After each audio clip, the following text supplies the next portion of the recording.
Olá, meus amigos, muito bom dia a todos vocês. Sejam todos muito bem-vindos a essa meditação, hoje nesta sexta-feira da segunda semana da Quaresma, dia em que toda a igreja, busca o jejum, o silêncio, o recolhimento, a oração, para meditarmos em nossa conversão e desejar ardentemente o perdão de nossos pecados. No dia de hoje, a liturgia nos ajuda de maneira ímpar, assim. Eu amo quando a liturgia faz isso, quando ela mostra para nós, de maneira muito contundente, por meio de um exemplo, uma parábola, uma comparação, quão absurda seria a nossa decisão de rejeitar justamente o conhecimento da verdade, do bem, do amor, da misericórdia e viver conforme essa comunhão com Deus, Então, é uma decisão que parece assim absurda. Tanto que São Tomás, santo do século XII, falava de maneira bem clara que uma das coisas que nem entra muito bem no discernimento de um homem e de uma mulher maduros é a rejeição da verdade uma vez conhecida. Ou seja, que seria impossível, a um homem e uma mulher maduros saberem a verdade, conhecerem a verdade e de repente decidirem assim: eu a rejeito. Não quero saber, não vai modificar o que eu já decidi, Claro que eu acredito, que as pessoas de tal século, e principalmente pessoas com uma grande santidade no coração, se chocariam bastante com essa geração atual, por exemplo, onde a verdade se expõe de uma maneira muito clara, aos nossos olhos, e existe, até um senso majoritário de negação dessa verdade, como se acordassem todos os dias para serem do contra. O céu é azul? Não, é roxo, é lilás. A grama é verde? Não, é amarela, é cinza, é preta, Enfim, existem verdades que são apresentadas a homens e mulheres maduros e pelo simples desejo de revolta, do contra, de serem opiniosos e orgulhosos, rejeitam essa verdade, Verdade essa expressa sobre todas as coisas. Então hoje nós podemos acessar essa verdade, por exemplo, sobre o que nós somos, o que é o próximo, quem é Deus, o que é a verdade, quais são as práticas favoráveis e as práticas desfavoráveis, o que eu devo fazer e o que eu não devo fazer. Tudo isso, hoje, se o homem quiser saber, ele alcança. Mas, muitas vezes, isso estando claro aos seus olhos, ele rejeita. Então, eu acho maravilhoso quando a liturgia, transcende, como sempre, o tempo, a ocasião, as pessoas que estão lendo, meditando o Evangelho. A liturgia transcende isso, porque realmente é uma palavra eterna, uma palavra que não se retira, e uma palavra que vai, em todo o tempo, em toda a história humana, fazer extremo sentido. Então hoje Jesus conta uma parábola aos discípulos sobre o absurdo da rejeição da verdade e o quanto que esse escândalo, essa provocação, gera em nós também uma reflexão. Será que eu vivo, conheço, amo a verdade que me é apresentada a cada dia? Ou a rejeito de maneira polida, às vezes, educada, às vezes, mas sempre resoluta e empáfida e orgulhosa? Então, é bom a gente meditar sobre isso, E é maravilhoso quando a liturgia faz isso. E, de maneira bem clara, a nossa meditação para a Quaresma com São Tomás de Aquino também acaba por nos dar esse tema para a meditação, principalmente quando a gente vê que o absurdo da geração que matou a verdade, que a crucificou na cruz e a coloca em um sepulcro, sem amargar suas dores, seu arrependimento, seu orgulho, sua vaidade. Pelo contrário, querem sepultar e ainda colocam seguranças à porta desse túmulo para que fique assegurado que aquilo ali jamais passaria a incomodar ninguém, né? Então, existe esse momento onde a gente para refletir quão contraditório, quão desvairada é a decisão de negligenciar Jesus ou de tentar neutralizar suas palavras, né? Sua palavra. Então, hoje na meditação da Quaresma, nós iremos falar um pouquinho sobre o sepultamento do Senhor e o que isso, né, pode significar para a nossa meditação que hoje busca a conversão. Então vamos pedir ao Espírito Santo que conduza a meditação desse dia. Estamos reunidos em nome do Pai, e do Filho, e do Espírito Santo. Amém. Senhor Jesus, aqui estamos na Tua presença e vos pedimos a graça de compreender plenamente a Tua vontade.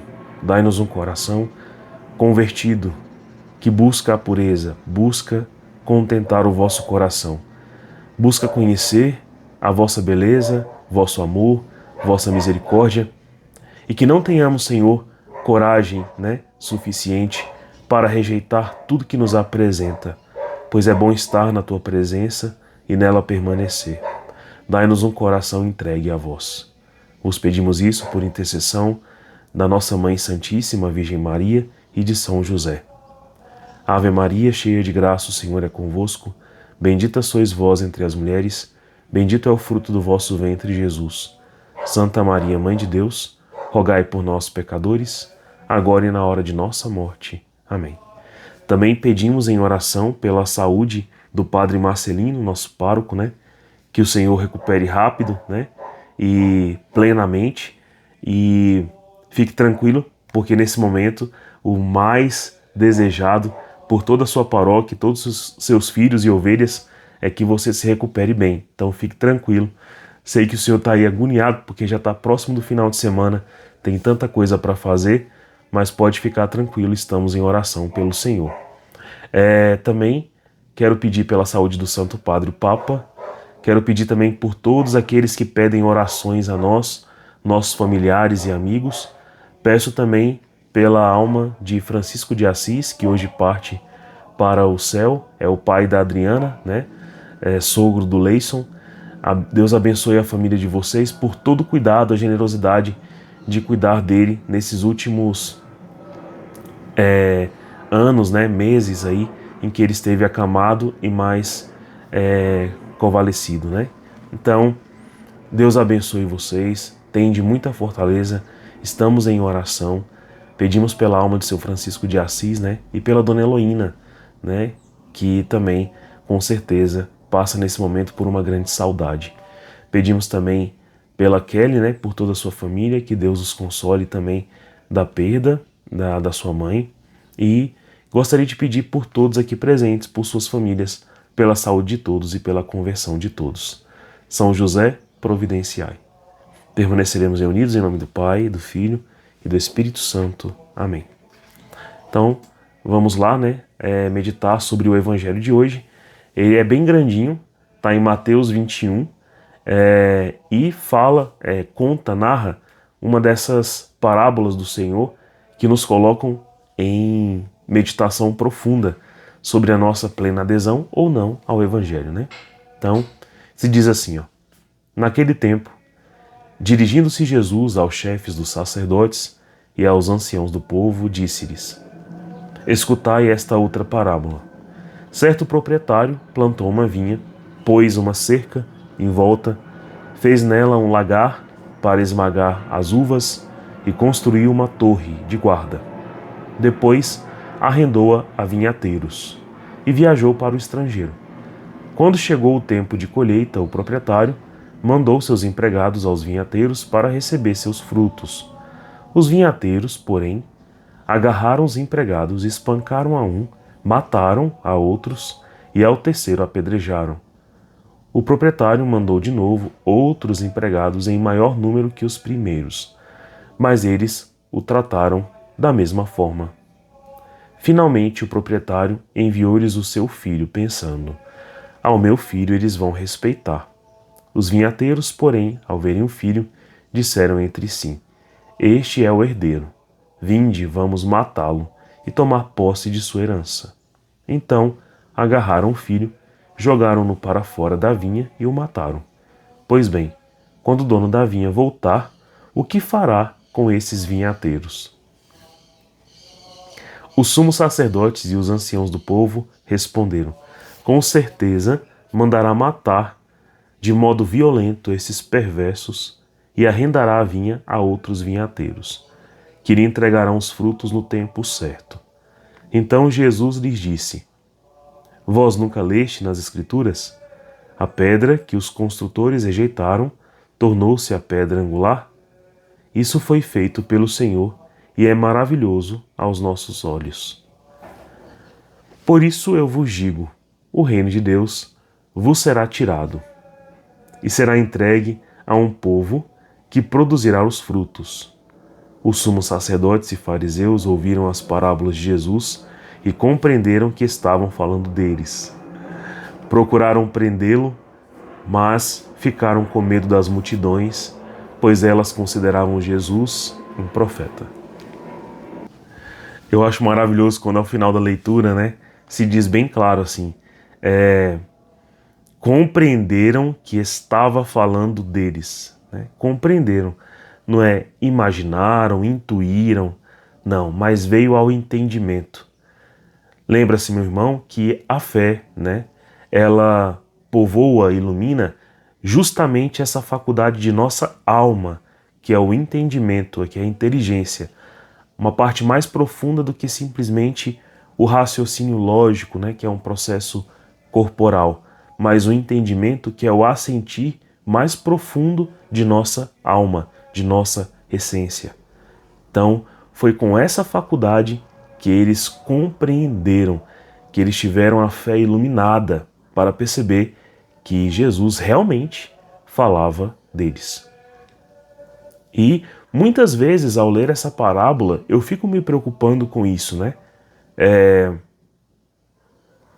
de quem Jesus está falando na minha vida, no meu contexto, nesse momento presente em que eu estou meditando essa parábola, Então, quando Jesus fala aqui no início, ele dirige essa parábola de maneira bem clara, Então, Jesus estava falando aos chefes dos sacerdotes e anciãos do povo, ou seja, aqueles dotados de mais sabedoria, de mais conhecer de Deus, que conheceram mais ainda, e tinham a missão de transmitir essa fé ao povo, cuja missão de vida, a vocação era essa, eram os chefes dos sacerdotes e os anciãos, tido por conselheiros, por aqueles que educavam, davam o evangelho, anunciavam a palavra de Deus, as leis de Deus e até mesmo instruíam quando era momento de fazer justiça por meio da lei de Deus.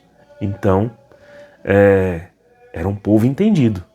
E a missão deles, a vocação, aquela que eles assumiram para a santificação da própria alma e do povo, era de ensinar. E nesta parábola a gente percebe bem claro que ali quando vão se expondo as pessoas, tem o dono da vinha, que é o proprietário, que é o dono, e então a gente pensa logo no Criador, no Pai Celeste, no excelso Senhor, no Pai de tudo, de todas as graças, de todos os bens. E ele tem um bem central, que é a vinha, Esse bem central na criação de Deus é o homem.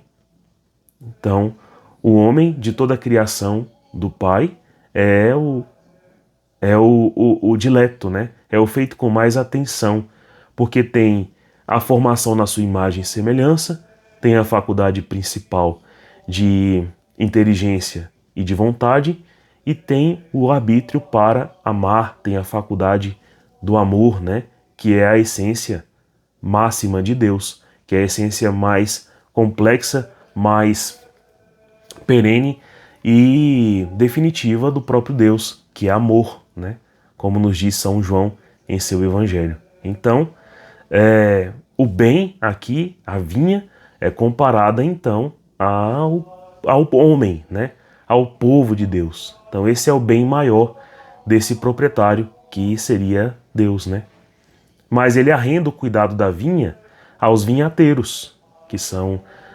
sacerdotes, profetas, reis, aqueles que vão orientando o cuidado da vinha, o cuidado do povo, o cuidado do bem mais precioso de Deus.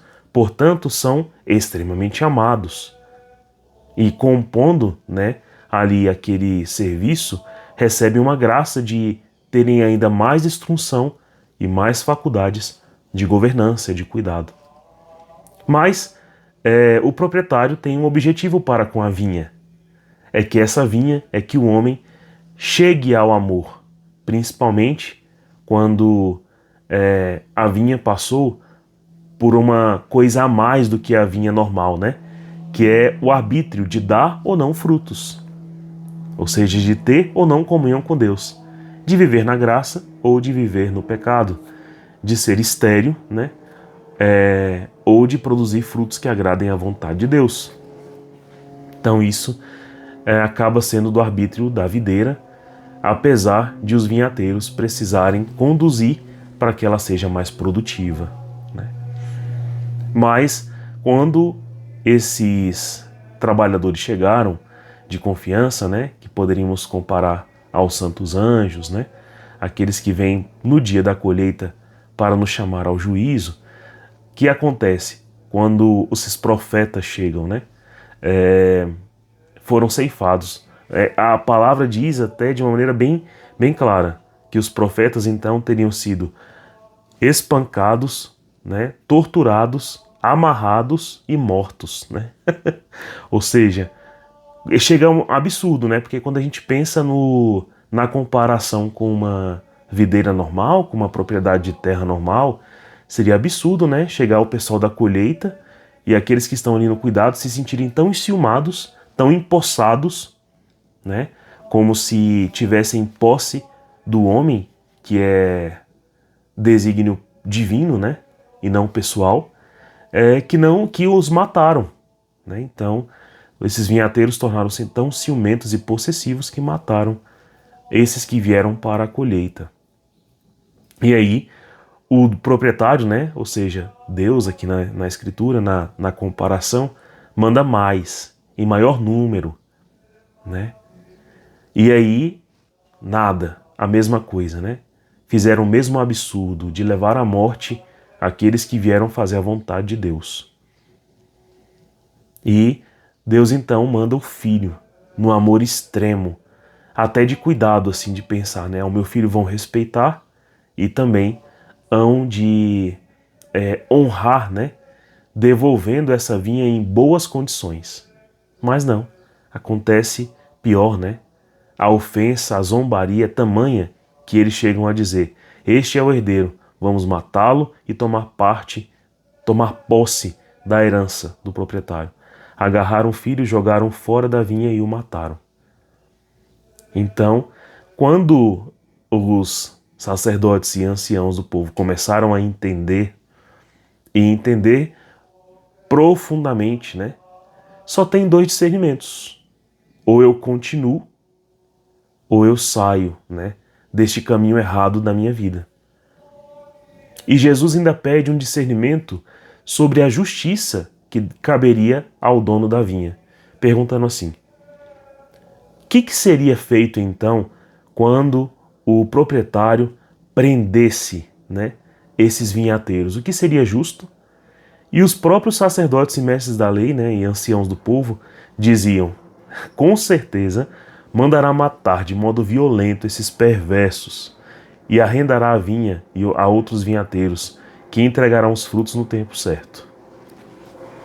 Então eles mesmos falaram que seria justo fazer, matar.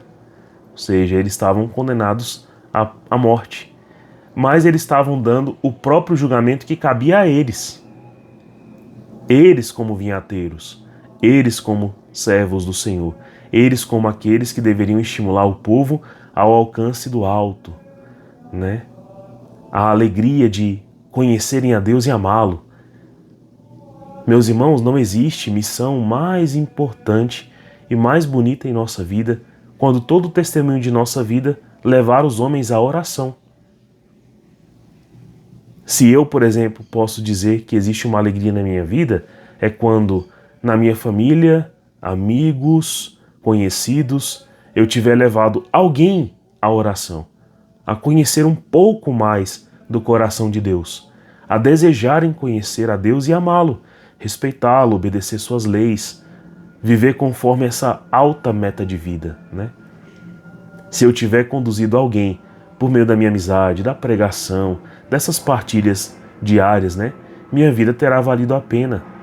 Mas veja, eu preciso ter esmero para que as pessoas conheçam a verdadeira face de Cristo, a sua verdadeira vontade, né? A verdadeira religião. Por isso, eu não posso me envaidecer, tomar posse do discernimento que cabe ao outro. Eu não posso também trazer aqui uma voz que seja dotada da minha vontade, da minha, né? Não. Mas daquilo que Deus me permite falar, me instruiu a falar, e daquilo também que a Santa Igreja anuncia como verdade. Essa é uma grande honraria, né? Então, Deus me livre de me apossar das pessoas ou desse direito de falar para afastar as pessoas de Deus ou para tê-las sobre meu domínio, né, de pensamento. Deus me livre. Quero não, né? Deus me livre, rejeito isso.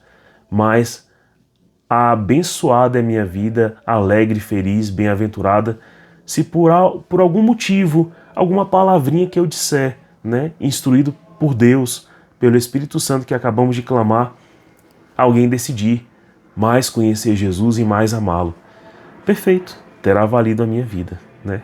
Esta é a missão que eu abraço.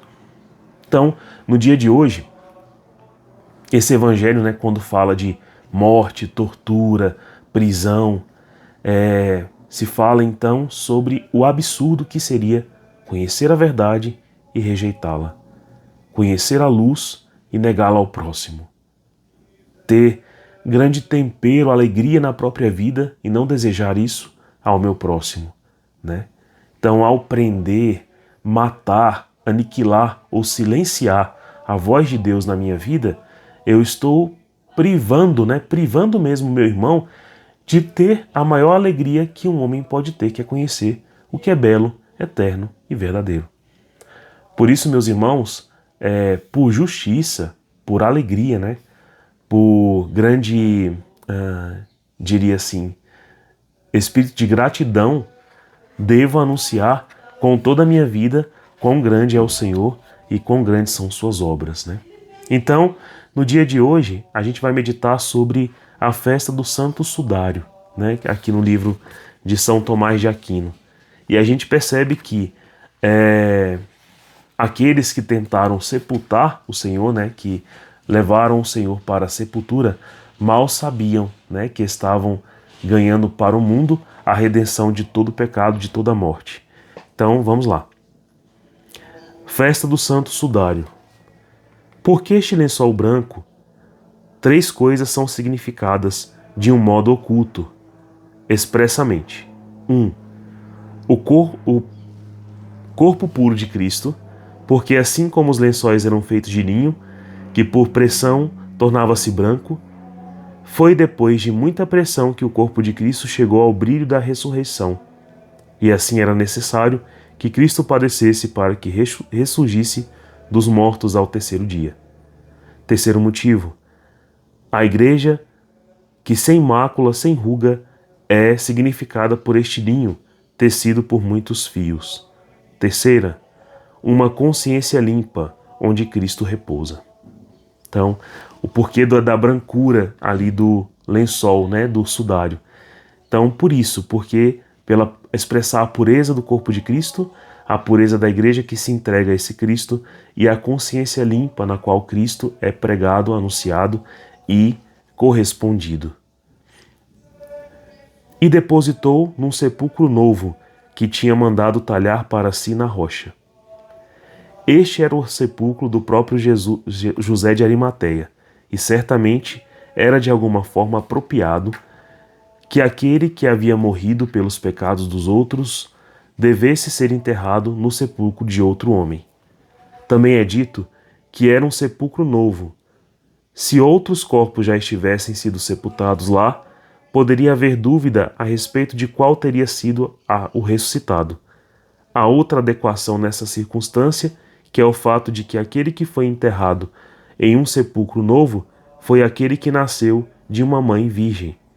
Assim, como o ventre de Maria não conteve nenhum outro filho, nem antes nem depois dele, assim também aconteceu com este sepulcro.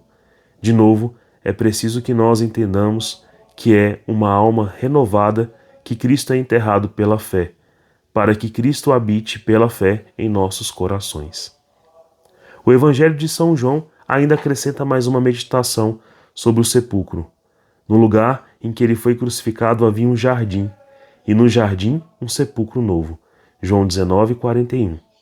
O que nos recorda que assim como Cristo foi preso num jardim e sofreu sua agonia no jardim, também no jardim é enterrado, e dessa forma nós somos lembrados que foi por um pecado cometido por Adão no jardim das delícias que pelo poder de sua paixão Cristo nos libertou, e também que foi pela paixão de Cristo que foi consagrada a igreja, que também é um jardim fechado para o louvor de Deus.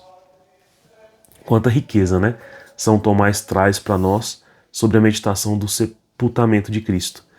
Mas é isso. O principal desse entendimento é saber que em nosso coração deve haver então esse mesmo preparo, um entendimento de consciência limpa, uma vontade renovada para a verdade, um coração que se torna puro como o sudário, no qual Cristo se inscreve e descansa, mas também a preparação para a ressurreição, para sermos um lugar aprazível a Deus, como um jardim, um coração novo, no qual Jesus habita para nos redimir contra o pecado e a morte, mas ressuscita com vigor, sendo ali o único a ressuscitar em nosso coração. Então que o nosso coração sepulte várias coisas, mas que ressurja apenas o Cristo, né? Então, nosso coração tem que ser um coração habitado plenamente por Deus, de maneira íntegra, consciente, livre, amorosa e adoradora, né? Precisamos então ter em nosso coração tamanho zelo como tiveram zelo ao sepultar Jesus naquele jardim. Deus abençoe você, tenha um santo dia e que por meio das orações de hoje o Senhor nos conquiste uma alma mais disposta a Deus. Fiquem com Deus, um abraço.